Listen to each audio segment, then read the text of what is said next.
His blood pressure's dropping. He's becoming more and more tachycardic, but he's still talking to me.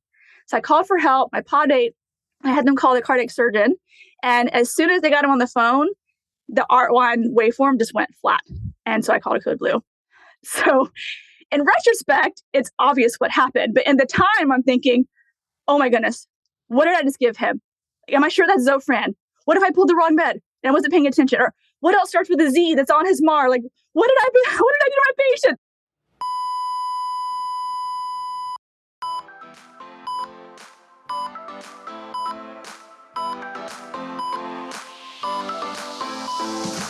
Hey there, I'm your host, Sarah Lorenzini, a rapid response nurse and educator who loves telling stories to teach critical thinking. This podcast is for nurses who want the knowledge, skills, and confidence to respond to any emergency. With almost 20 years of experience in the ER and critical care nursing, and a master's degree in nursing education, I have a lot of stories to share, and I love to nerd out and break down the pathophysiology, pharmacology, and nurses' role in emergencies. Stories bring learning to life. It is way easier to learn from and remember the stories that my colleagues and mentors have told me than anything I've read in a textbook. And that is why I made this podcast. Every episode is packed full of exactly what you need to know to handle whatever crisis that could arise on your shift. It's one thing to get the right answer on the test, but knowing how to detect when your patient is declining and what to do when your patient is crashing is what will make or break your day and might just save your patient's life. Welcome back to the Rapid Response RN podcast. Last week we talked about pericarditis and the worst case scenario. What pericarditis could lead to is a really bad pleural effusion that gets so severe it causes cardiac tamponade. So this week's episode is almost like a part 2 of last week, except this is actually an episode I recorded 2 years ago where I had the privilege of interviewing my boss. So sit back and enjoy learning all about cardiac tamponade from the guy who taught me so much of what I know now, Brian McCain.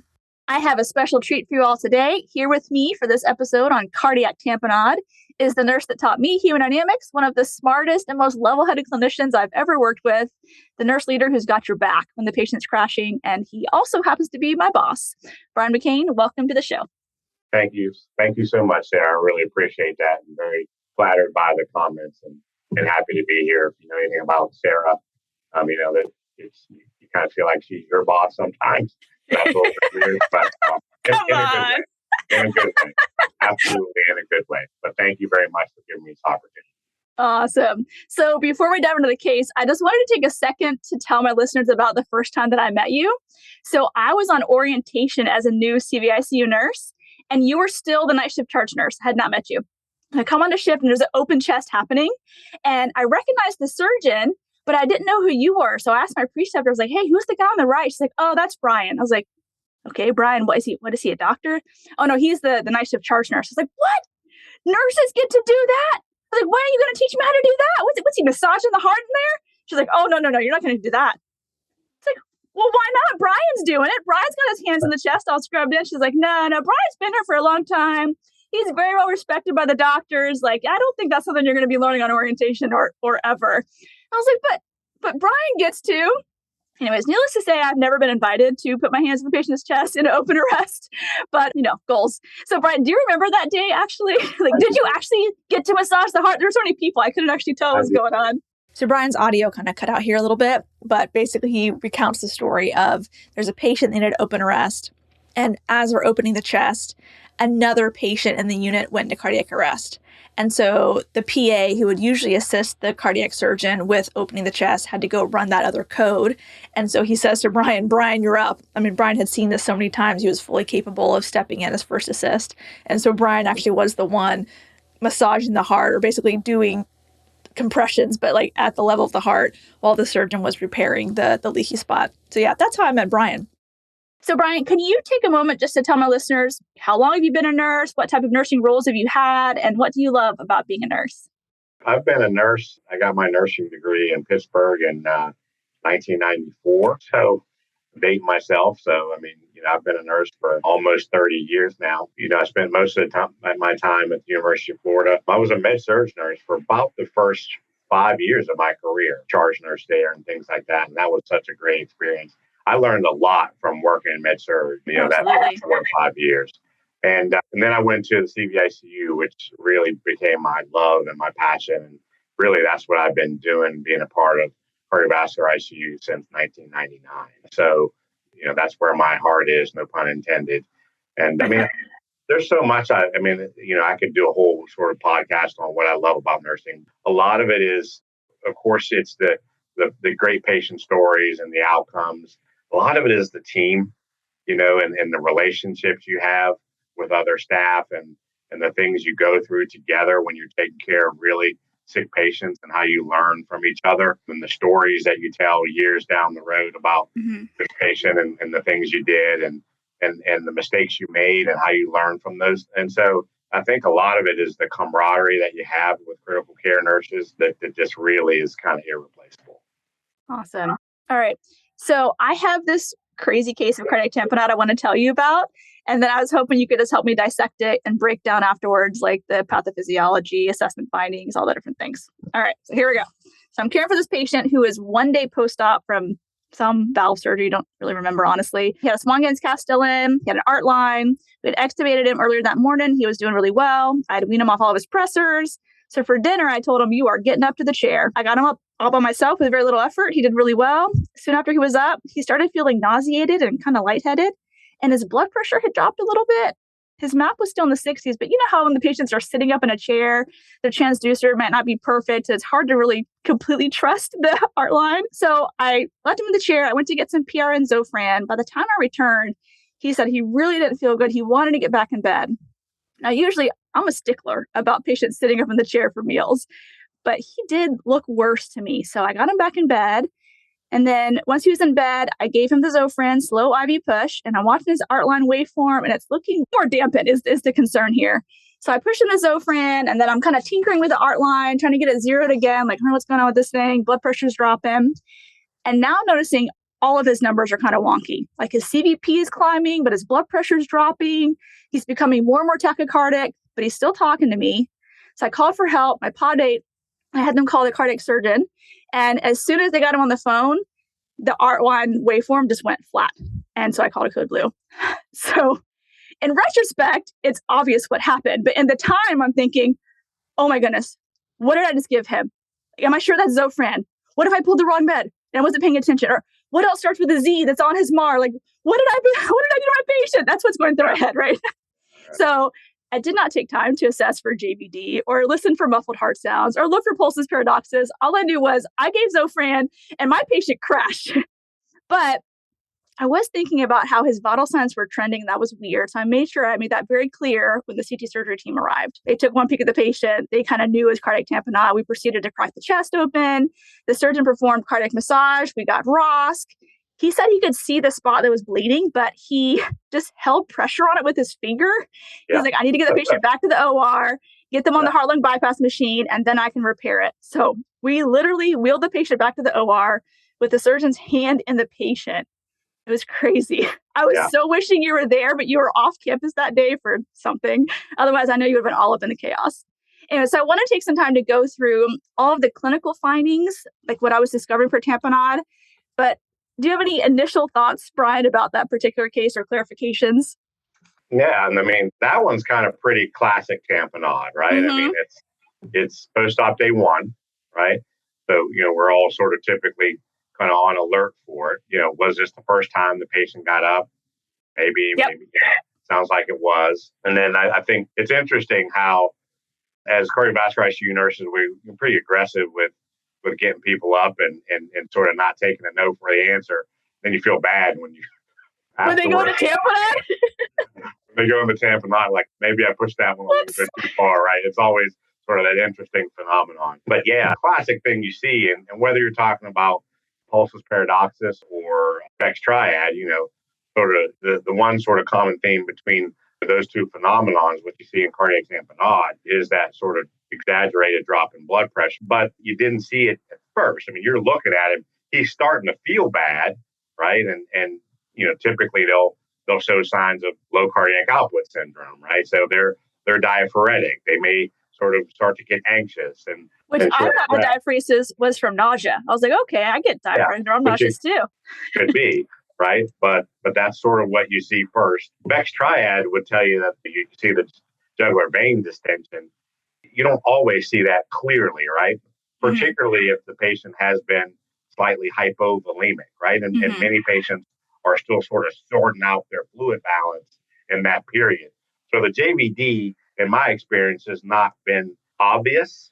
And another thing I would say is by the time it is obvious, the patient's already deteriorating, right? You already know they're tamponading. You already know something really bad is happening. Rarely in my career have I seen that sort of sign be early enough that you could say, "Oh, this is what's happening." But yeah, so that's typically sort of that course that you see. You throw the patient, and sometimes it's literally tossing the patient back in the bed, getting them flat, trying to get the mean arterial pressure up, and then getting the support to the bedside. So this patient still have chest tube. Oh yeah, that's another thing is, and it can trick you up too. I mean, if it's sometimes the chest tube, if it's clogged off or not draining, it steers you away from what you might think is tamponade, right?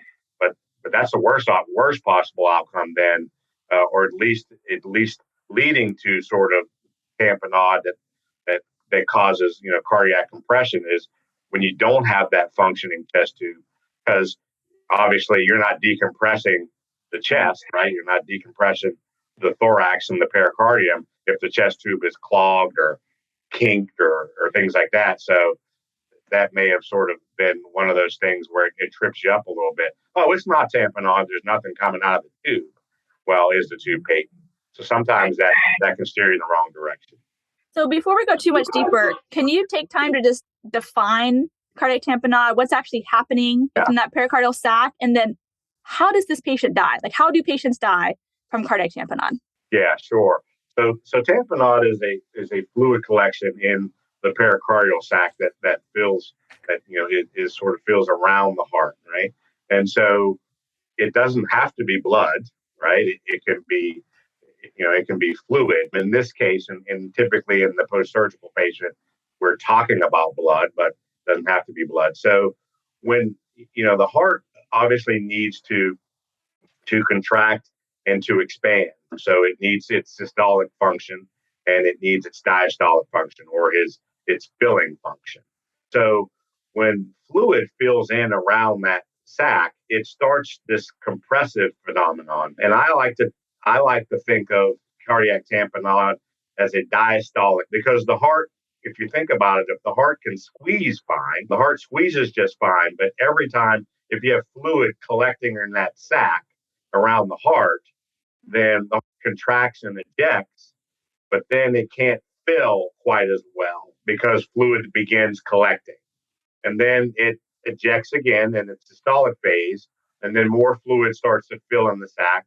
So then it becomes a point where it can't fill anymore. So it can't expand anymore. And then gets to that point where if it can't expand anymore, then it can't eject at all. It becomes kind of a standstill in a way where there's no cycle. There's no filling. There's no ejecting. There's no cycle. So you think about your heart is stopped at that point. And of course, you die of zero perfusion and or anoxia or hypoxia when the blood no longer can be circulated because the heart is no longer ejecting or filling at that point. You're not moving blood to your vital organs, particularly your brain or any other organs. You're not perfusing and pushing blood through your lungs. So you essentially die of cardiac arrest. Okay. Yeah. So if that's what's happening physiologically, what type of assessment findings, and you already kind of hinted at these, what types of assessment findings will you see when you're looking at your patient, when you're looking at their hemodynamics? Yeah. So if you start sort of with the head down, if you think neuro first, right, you're going to typically what you see is that first, I don't feel well, almost a panic, anxiety, which can quickly sort of progress to somnolence. Patients become lightheaded. I mean, they may still be talking to you, but you can tell that they're not really, that they're kind of fading, if you will. They can that obviously can progress to the point where they're pundit. They may still be breathing and their heart's still, but when you were talking to them, 15, 30 seconds ago, a minute ago, and they seem to be sort of at least bright-eyed and attentive. And now you're talking to them and they have that dazed look in their eye. They don't feel well, but they're not responding to you as quickly as they were. So that's one of the first things you see. Diaphoresis is another one that's I think is pretty common. So they kind of get that cool, clammy, they get pallor, so they get pale.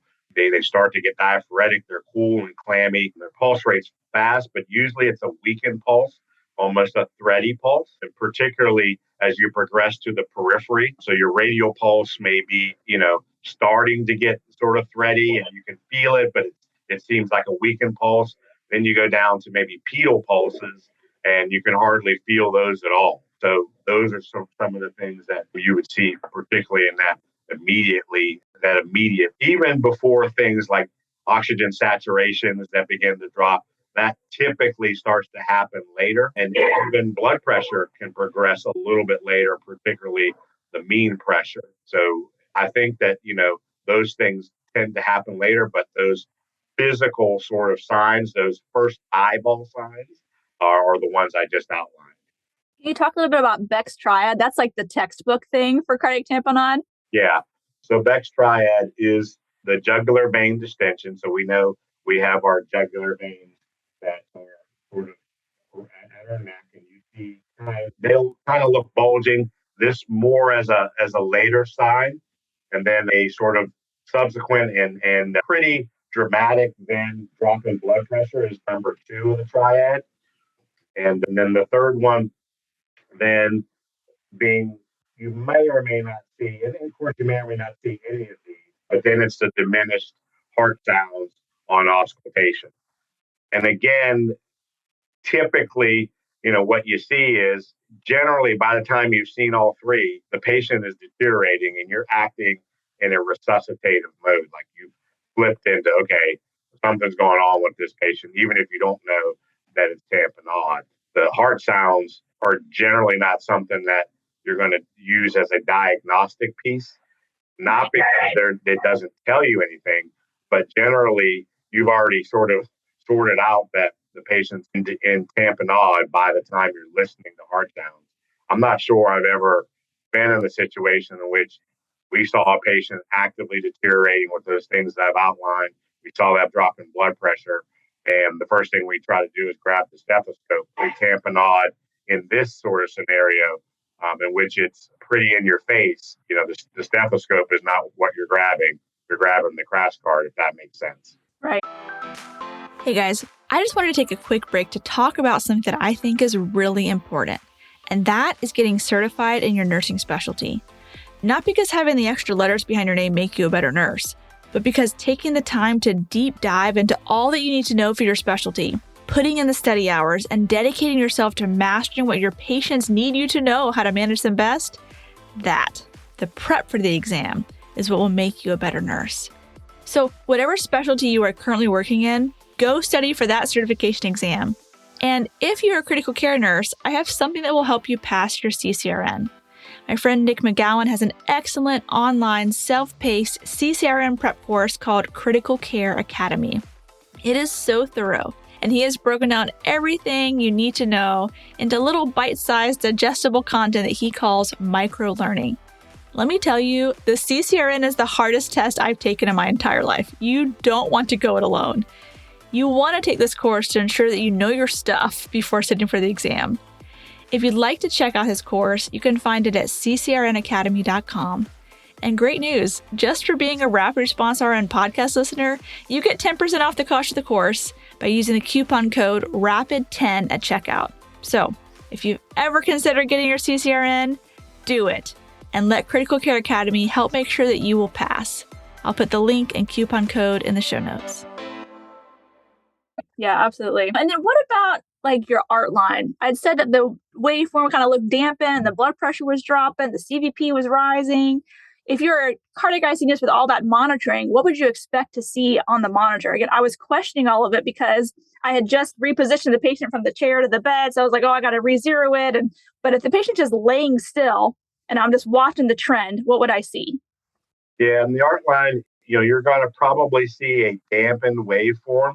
You could see the pulsus paradoxus in the art line trace, meaning your systolic blood pressure kind of drops, usually around greater than 10 millimeters of mercury during inspiration. Can be a little bit difficult, a single data point diagnosis. Sometimes it's hard to tell. I mean, if a patient starts, they're in tamponade and they start to breathe 25 times, 30 times a minute, you're not going to see that as pronounced because the inspiratory phase is not very long when you're breathing 30 times a minute, right? But it's something worth looking at in the arterial line is that dampened waveform. You see that first thing you go to, you're looking at the patient, you kind of either straighten the arm on the art line, right? Is it really dampened or is it positional? You might give the art line a quick flush and you still see it. That didn't make a difference.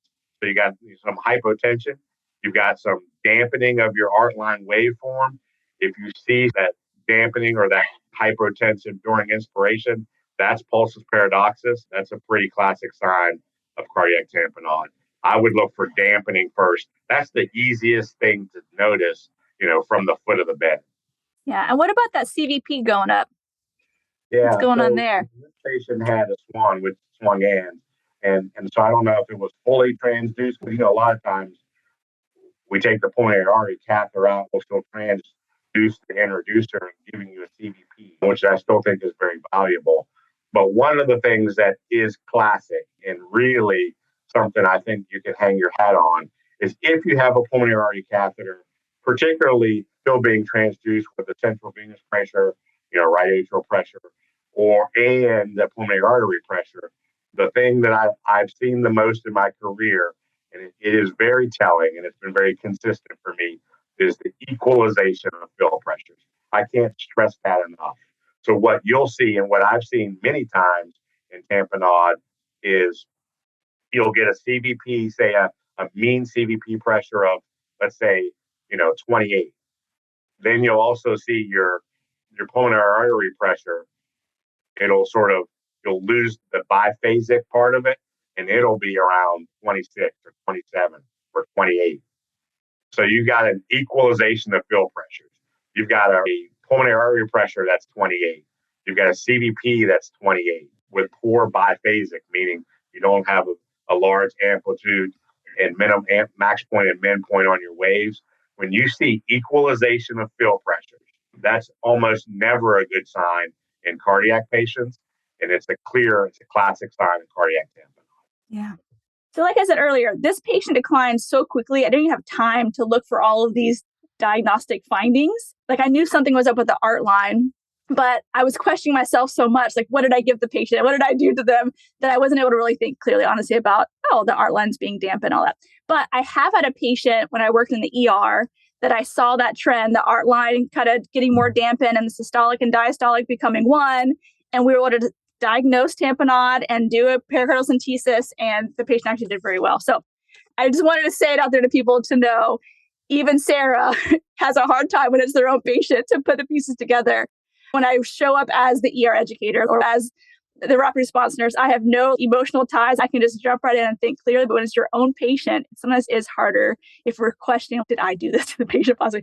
Did I give something that wasn't so for him? So can you talk a little bit about whenever it's not such a rapid decline? Like let's say this takes hours to really build up. What are some of the things you would look for to determine, is this just like a pericardial effusion possibly, or do we have tamponade on our hands? What are some things you would look at? Yeah. So I think it's important first to understand that it can be a slow decline. And I use the example of a lady that we took care of in the unit who had surgery, and she really didn't start to exhibit signs of tamponade until 4 or 5 days after surgery. Because understand that it can be kind of a slow and insidious trickle of blood and or fluid in the pericardial sac, such that the patient does not get acutely hypotensive, does not get acutely or progressively tachypnic in a way that catches your attention. So you still kind of are looking for the same things, but the signs and symptoms may be more subtle. And so I think it's just important to understand that their energy level, their activity level,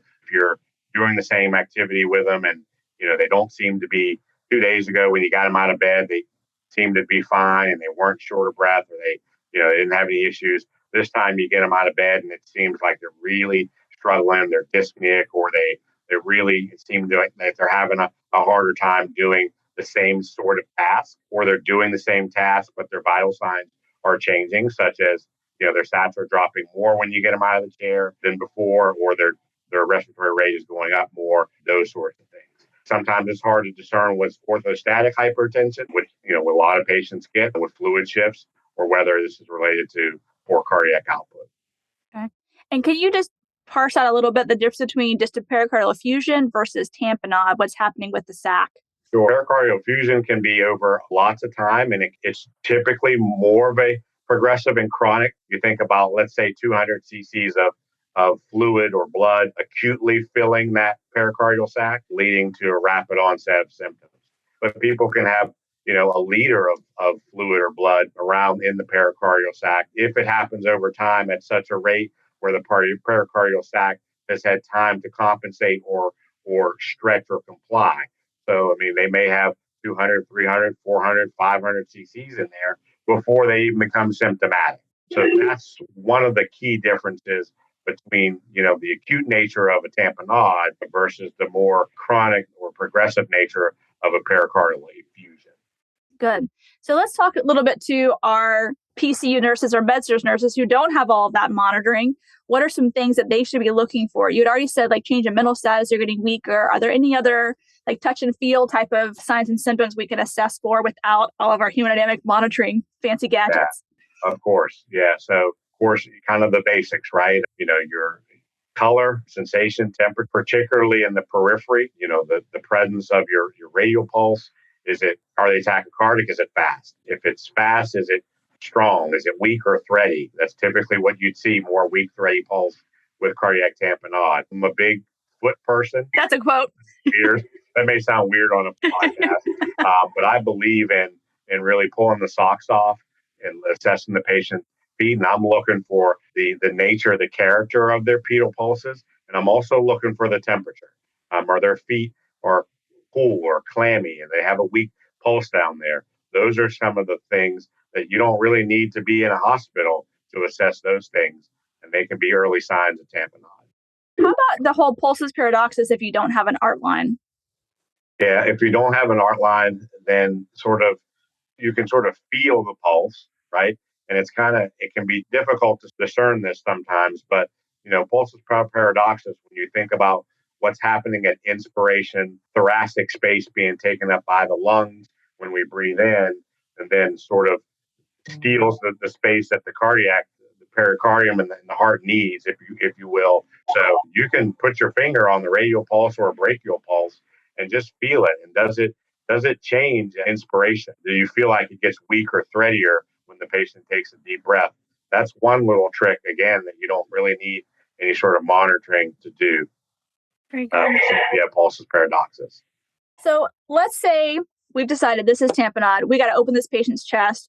Yep. What all needs to happen before the surgeon ever even uses a scalpel? What's the nurse's role in prepping for opening up the chest? But first and foremost, you're resuscitating the patient, I would say, as per guidelines. Now, there are some... That's the safe answer. That's the safe answer, right? That's the safest answer. There's some literature to support that you resuscitate these patients a little bit differently, but I won't go quite into that. But generally, you resuscitate as guidelines. So you're given inotropes, you're given epi, you're given fluids and things like that. As far as the prep, what you want in an ideal scenario is the surgeon walks into the room, right? The patient is prepped and draped, and the surgeon is going to scrub, wash their hands quickly, throw on a gown, and you've got the most important thing right in their face is the wire cutters. That's the most important tool. If you had nothing else, right? If you had no other instruments, you want the wire cutters to be ready because you can't get in without the wire cutters. So that's I think the nurse's role is to have the tray there, accessible to the patient, have the patient prepped and draped. And when we say prepped and draped, what we used to do in the cardiovascular ICU is we would just pour betadine on the chest. That's the prep. Pour betadine. And I remember when I was a newer nurse, the betadine bottles had the cap on it, and it was a squirt bottle. Mm-hmm. And I remember one of the surgeons, a great surgeon, a great guy, who's a congenital heart surgeon. When I was first doing it, I was squeezing the bottle. In other words, it had a little hole and I was squeezing betadine on the chest. And I thought I was doing that fast. And he said, what are you doing? Just take the cap off and dump it on. And that's what we did. So you take the cap off, you pour betadine all over the chest, you cover it, the areas with the drape, and you have the wire cutters ready to go. Perfect. And then can you talk a little bit about like intracardiac epi and the sterile paddles and what's going on with that? That's an interesting one. Intracardiac epi is somewhat controversial even now, particularly when you think about who might be administering that and where you're administering it. Obviously, a surgeon knows where they want to stick that needle. The nurse's role is to draw that up and have it ready if the surgeon asks for it, because where you give it is important. You don't want to give that into a vessel or an area or puncture a hole in an atrium or something in which you actually cause more harm. And then same thing with the paddles. Just like you get everything ready for your external defibrillation, you want to have those things ready to go. Remember, paddles, the discharge at the handle level. So your job is to have them connected and ready to charge at the direction of the surgeon. And then they're going to discharge the paddles at the handle level.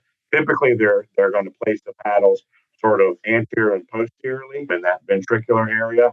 And then, your charge and then they'll discharge and then you'll recharge again. That's usually what you'd see in these scenarios. The thing I wanted to highlight too is just that this is as sterile as we can possibly get it. Yes. Every hospital has their own process if like an OR nurse comes to open arrest or not. Yeah. But someone, ideally someone who's familiar with sterile technique, is the one that's being the sterile nurse. So draw up the epi sterilely. Same thing with the paddles. They come in a package that's not sterile on the outside. So someone has to sterilely open the package onto a sterile area for the surgeon who is sterile to grab hold of them and instruct the heart with it. So just making that very clear that we try to be as sterile as possible.